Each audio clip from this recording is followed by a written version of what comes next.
Happiness तो है ही नहीं।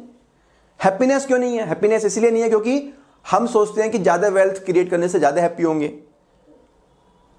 मैं आपको बता देता हूं, any amount you earn beyond a certain minimum level will not provide you extra happiness. तो अगर आप महीने में 50,000 रुपये में अपना घर का खर्चा चला लेते हो, सेविंग कर लेते हो, तो 50,000 रुपीज पर मंथ से ज्यादा आप ज्यादा पैसा कमाओगे तो आपकी हैप्पीनेस नहीं बढ़ने वाली है। वो मोमेंट्री हैप्पीनेस हो सकती है, आपका बैंक बैलेंस बढ़ गया तो आपको एक सेंस ऑफ सिक्योरिटी हो सकती है, लेकिन आपके चेहरे पर चमक नहीं हो सकती, आपके पास अलाइवनेस नहीं हो सकती, आपके पास वो पैसा आपको रिलेशनशिप्स नहीं दे सकता, वो पैसा आपको पीस ऑफ माइंड नहीं दे सकता। तो ये सब पाने के लिए आपको जिंदगी में और भी बहुत कुछ करना होता है। You should be thankful that you have got this human life. You should be thankful that you have everything which is required for being a successful person, right? So we should never cause any harm to anyone, right? Coming back, Arthashastra says the root of the wealth is economic activity, and lack of it brings material distress. So economic activity, for example, right now I am teaching, this is economic activity. Any rickshaw wala is running the rickshaw, that is economic activity. Any industrialist is managing the enterprise, that is an economic activity. So all these are the economic activity. If we don't do that, then it brings material distress. Similarly, in your studies also, your study, revision, practice of the questions, all that is required. Otherwise, there comes the distress on your mind, right? So friends, don't think whether you are going right, whether you are reading the right book, whether you will qualify or not. But to be happy, you should be involved in the activity, and definitely you should also look for the productivity. I'm not saying that you should be reading useless thing. At the same time, there should not be overthinking.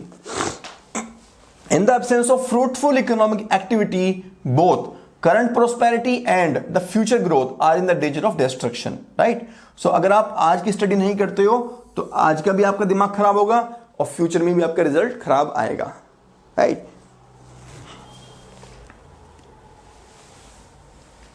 Now contemporary evidence, तो contemporary evidence हम देख लेते हैं that how the wealth got created after the liberalization. So we said that in 1991 we opened our economy, we freed up our economy. The evidence is that we can divide the Indian economy into three phases after the 1999, and this diagram represents Sensex milestone. What is the Sensex? Sensex is basically the index of the top 30 stocks of the Bombay Stock Exchange. So Bombay Stock Exchange में जो top 30 shares हैं उनका periodical index, that is Sensex. So I have already discussed this in the volume 1. What is the meaning of Sensex, right? So Sensex, if we see the movement of Sensex in October 1991, the Sensex was having the value of 5,000. In February 6, it got doubled, that is it became 10,000. So it took almost 6 years to move from 5,000 to 10,000. Then it took just 1.5 months to move from 10,000 to 15,000. So you can see 5,000 से 10,000 बनने में आपको 6 साल लगे और 10,000 से 50,000 में just 1.25 साल लगे. This is also applicable to your studies. When you are starting your studies or you are in the initial phase, you might feel, sir, my studies are not moving, I am not able to cover the books, it is taking a lot of time. Friends, don't worry. In the initial phase, you are focusing upon building your foundation. Your focus is not upon increasing the speed. Right? So please mark my word. In the first phase, you should focus upon building a solid foundation. You should not focus upon increasing the speed. If you know the concept in a very well manner, then you can increase the speed, right? Otherwise not. So 5,000 to 10,000 to 15,000, then you can see it suddenly increased from 30,000 to 40,000 in a period of just almost 2 years. So in just 2 years, it again increased from 30,000 to 40,000. There are three phases. First phase is accelerated growth, second is phase of slowdown, and third is the phase of revival. So in the first phase there was accelerated growth, then there was slowdown, then there was revival. So friends, in life everything has ups and downs. Life in itself is a roller coaster ride. In your studies also you face this kind of scenario. There are weeks of growth, weeks of slowdown, and weeks of revival, right? So don't worry, it happens. We are a human life. We are not a machinery. So if your life is going like that, that means you are alive. If your life goes like that, straight line, that means you are dead. So only those people who don't breathe, their life is a straight line. If you are having lots of emotions, if you are having lots of ups and downs in your studies, ups and downs in your relationships, that means you are alive, right? So this is a small thing that I wanted to share with you. Now here even you can see, this is the data of the World Bank. Here you can see India's GDP in current US dollar trillion. So from 1960 you can see the movement has been very, very slow, but after 1990, after the India opened up its economy, after we followed the capitalist model, there has been sudden jump in the value of economy, and now our value of economy is more than 2.5 trillion dollar. Again, India's GDP per capita, this is also jumping. From 1962 till 1990 there was a slow increase, but after 1990 there has been a sudden increase, and from the level of around $50 per capita to the level of $2,000 per capita, there has been a huge jump. Weak global economic growth. So this diagram is little out of syllabus, but still I am discussing why I am saying out of syllabus, because this is not in the flow of discussion that we have been doing, but I am allowing here because this gives you a sense of how much is the India global economic growth. So world economic growth between 14-18, this was 3.6%, and in 2019 there is a decline, right? So world over there is a decline in the global growth. In India also we are in the midst of a cyclical slowdown. We are facing the full balance sheet crisis. That means the crisis of banking, real estate, NBFC, and the corporates. Advanced economies. In the advanced economies there is a slowdown. Emerging markets and developing economies, there is a slowdown. So you can see in all the categories of countries there is a slowdown. So in India also there is a slowdown. So one of the reason why India is facing slowdown is because of the poor global sentiments. Now, why wealth creation? Why wealth creation? So if we take the example of an industrialist. So industrialist works with the help of factors of production. I hope you remember the factors of production. So the first chapter of the prelims economy is the basics of economy, and in that I discussed the factors of production. The factors of production include capital, entrepreneurship, material, machinery, land, right, and labor. Friends, when any business is run, then who benefits from that business? Is it just the entrepreneur, the founder of that company, or everyone who is associated with that company? The answer is everyone benefits.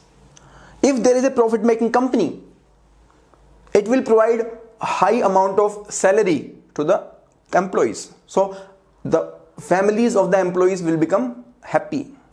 If it is the government will get taxes. The capitalist will get more profits. The society will get the goods at a high quality with a low price. The suppliers will get their payments and they can manufacture more goods. So can you see, every aspect or every stakeholders who is associated with the enterprise gets benefited. So here you can say, as per the economic survey, wealth creation by an entrepreneur correlates strongly with number 1, the benefits to the employees, number 2, benefits to the suppliers, number 3, the benefits to the manufacturers of the capital equipment, number 4, foreign exchange revenues which are coming to into the country, and which reduces the current account deficit to a manageable level. What is the meaning of current account deficit? We have discussed in the external chapter, volume 2. So please go there and read. The direct taxes, and finally can we say that wealth creation has a multiplier effect.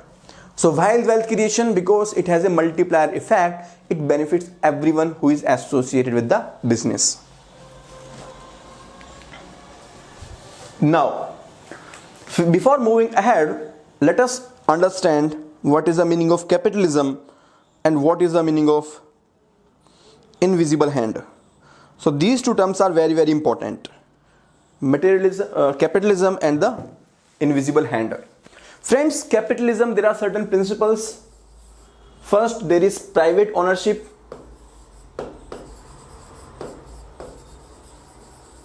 Then there is profit motive.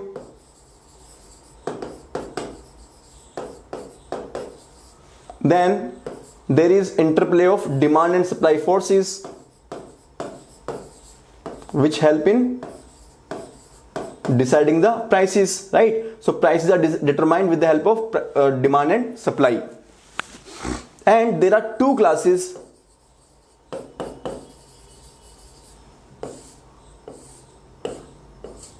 The industrialist and the working class. So these are the important features of the capitalism. So in any system, when the property is owned by the private person, the purpose of the enterprise is making the profit rather than doing the social work. The prices are determined by the market forces, that is the demand and supply, rather than by the government. So market forces are determining the prices. And there are two classes. One class is industrialist, another is the working class, right? So this is the meaning of capitalism. Now, how this capitalism works? How does this capitalism work? So in this capitalism, what happens? Suppose Mr. A is the consumer, Mr. B is the consumer, Mr. C is the consumer. They are all consumers and they require certain products. Suppose they require food grain, right? So they will be ready to demand that. So it will create the demand. Now there is another person, producer, Mr. X, Y, Z. There are three different person, producer.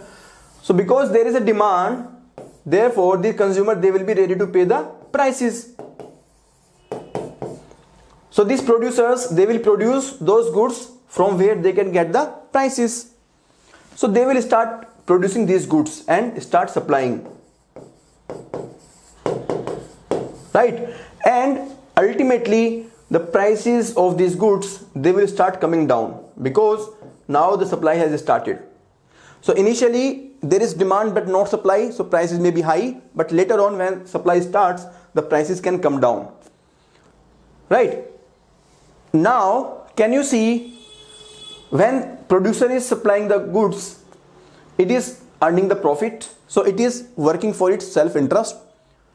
When consumer is demanding the goods and gets the supply, it is working for its own interest. At the same time, he is giving the price to the producer. So this is how the capitalist economy works.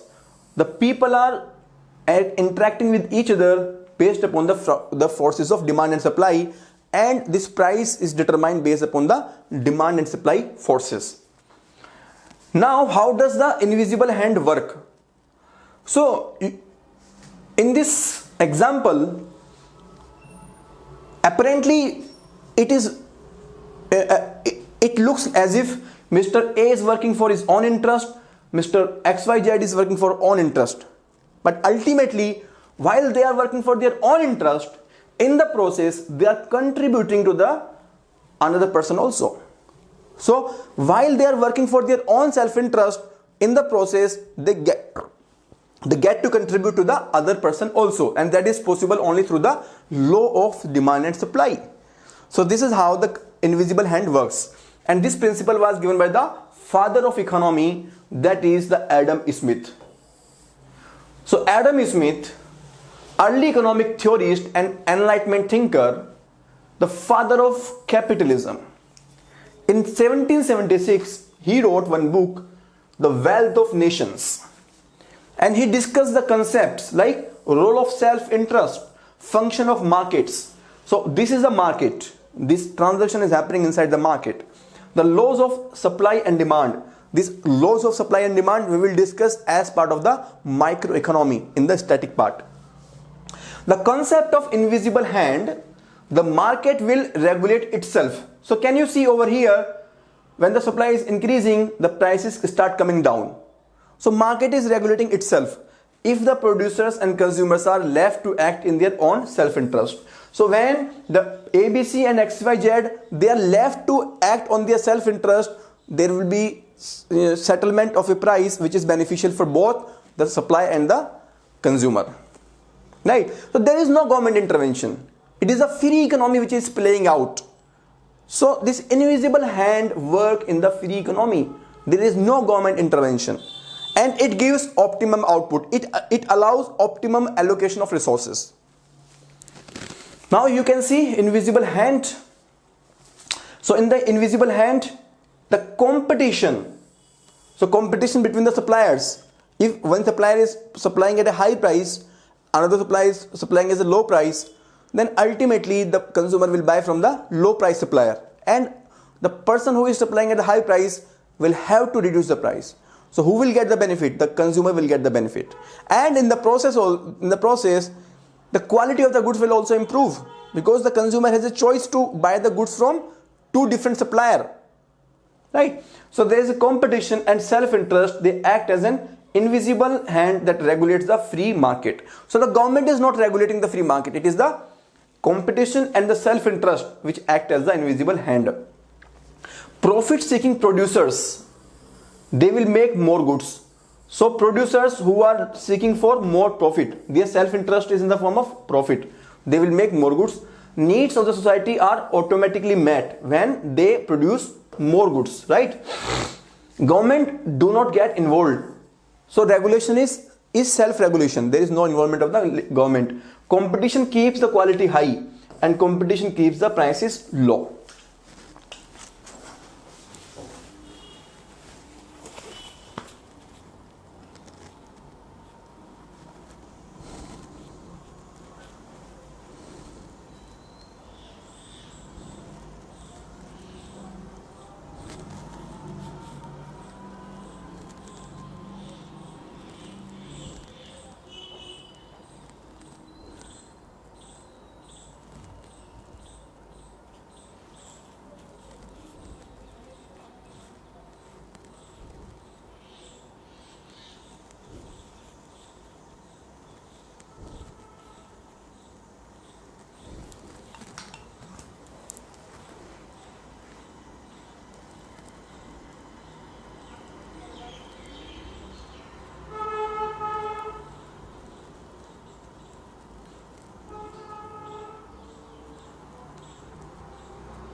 So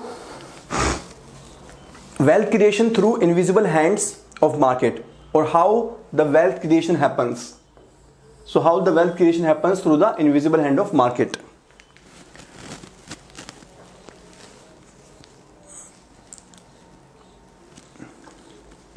Wealth creation and economic development in the several advanced economies has been guided by the Adam Smith's philosophy of invisible hand. Right? So in the developed countries, in the advanced economies, this has happened. India, in contrast, has adopted socialist approach in the 1947, which makes most Indians believe that Indian economic thought conflicts. So we always think that our economic thought conflicts with an economic model relying on the invisible hand of the market economy, right? So we adopted socialist approach and we think that this is in conflict with the market economy. This market economy leads to the wealth creation, but we think that our economic thought is in conflict.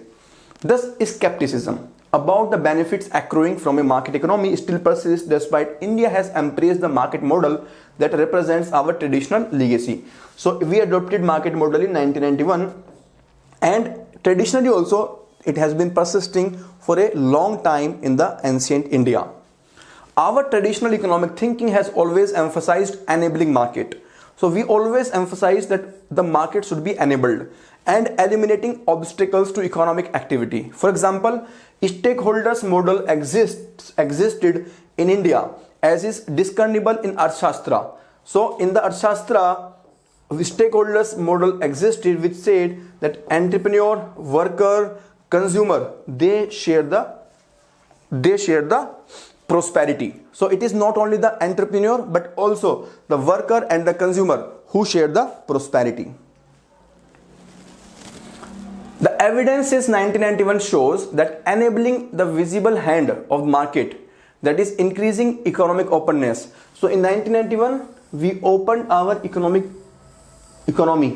and which has a huge impact in the form of enhanced wealth. It is based on the principle that optimal allocation of resources occurs when citizens are able to exercise free choice in the products or services they want. Right? So when there is a free interplay of forces of demand and supply, when consumers have a choice and producers have a choice, then optimal allocation of resources happens. The process of the sectors gets opened, customers have more choice, suppliers start competing, and growth of the sector happen.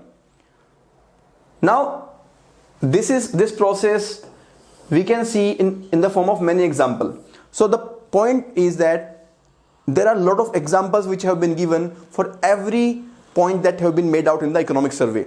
So the example of how openness of the sector has increased the wealth of the sector. The first example is banking sector.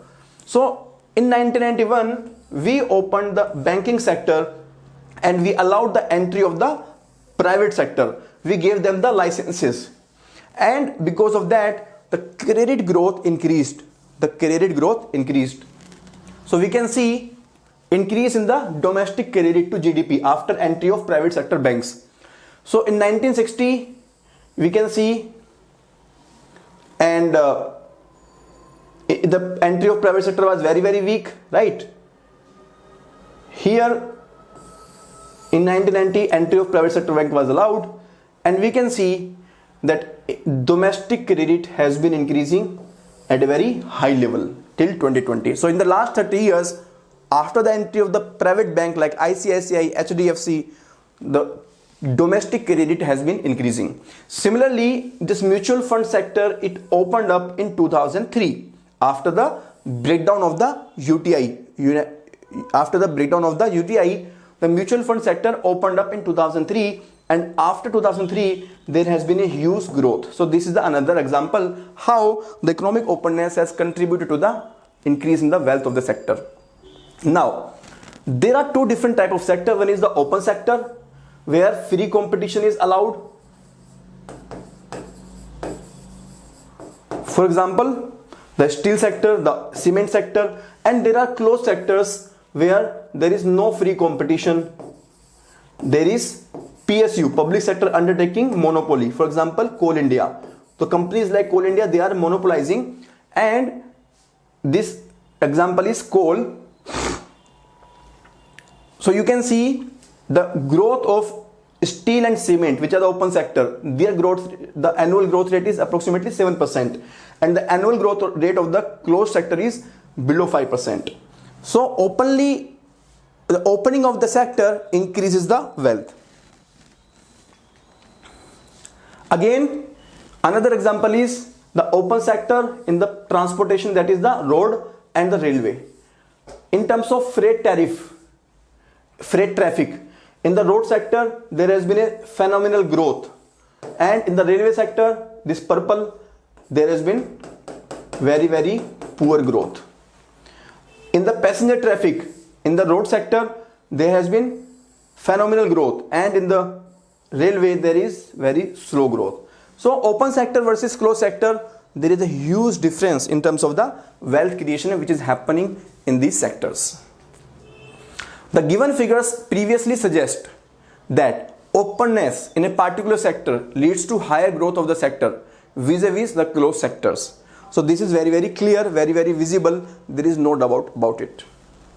Is needed for wealth creation to happen. This is very crucial. So this you can mention as your suggestion in the paper.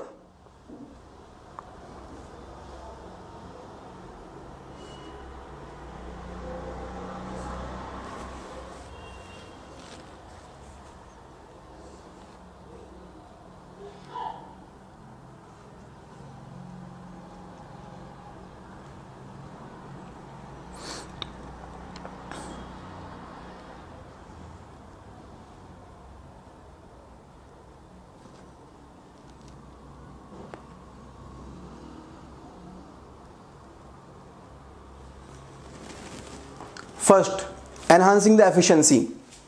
Efficiency means the ratio of input to output. If we can produce high amount of output with the least input, that means there is efficiency, and this is possible through the technology adoption. Second, equal opportunity to the new entrants. It is very important. The 10% increase in the new firms in a district yields a 1.8% increase in the GDP, gross domestic district product.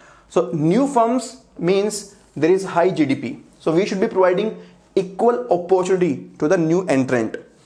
Enable efficient resource allocation and utilization. Efficiency in the resource allocation, that means we should provide the resources to everyone, the startups, the middle firms, the large firms.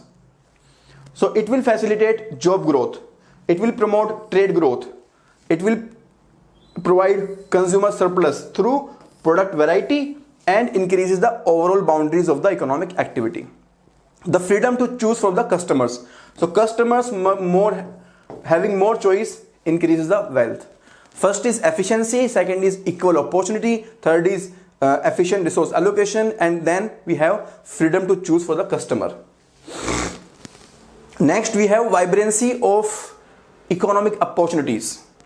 So the incumbents or the old existing players, they are likely to be powerful, influential, and have a voice that is heard in the corridors of power. The new entrants are unlikely to possess these advantages. So the old existing players, for example Infosys in the IT sector, they have a very huge presence. So the new entrants like startups in the IT sector, they don't have that kind of space. But startups provide unique innovations. They provide very low cost products. They operate at a very low profit margin, and they keep the incumbents on their toes. So they make the companies like Infosys think that what should we do so that we remain in the competition and startups don't take over our business. Then we should be pro business so that there is ease of doing business and there is a fair competition for every economic participant. An efficient financial sector. The banking sector should be having a very appropriate size. If we see in India, India's banking sector is disproportionately underdeveloped given the size of its economy. So these are the factors. Then we have privatization. Privatization means transfer of public ownership in the public enterprises into the private sector. So there is an evidence. In fact, there is a separate chapter on this privatization in the economic survey. We will discuss separately, but here we are discussing it as a single point. The key financial indicators such as net worth, net profit and return on assets of the privatized CPSE, for example, BPCL, on an average have increased significantly in the post-privatization period compared to the peer firms. The divergence in their stock prices started post the announcement of BPCL's disinvestment. The increase in the stock prices of BPCL when compared to the change in the price of HPCL over the same period translates into the increase in the value of shareholders. So HPCL has been a public company, BPCL converted into a privatized company. Immediately after it converted into the privatized company, the share prices of the BPCL increased. And last factor is trust. So let us review fastly what are the factors. First is enhancing the efficiency, equal opportunity, efficient resource allocation, freedom to choose for the customer, vibrancy of economic opportunity, pro-business, financial sector, privatization and trust. Here you can see the comparison of stock prices of BPCL and HPCL. In September 2019, the disinvestment of BPCL was announced, and finally in the last almost 4 or 5 months there has been a sudden decrease in the prices of BPCL as compared to the HPCL. The HPCL prices have not been increasing that much.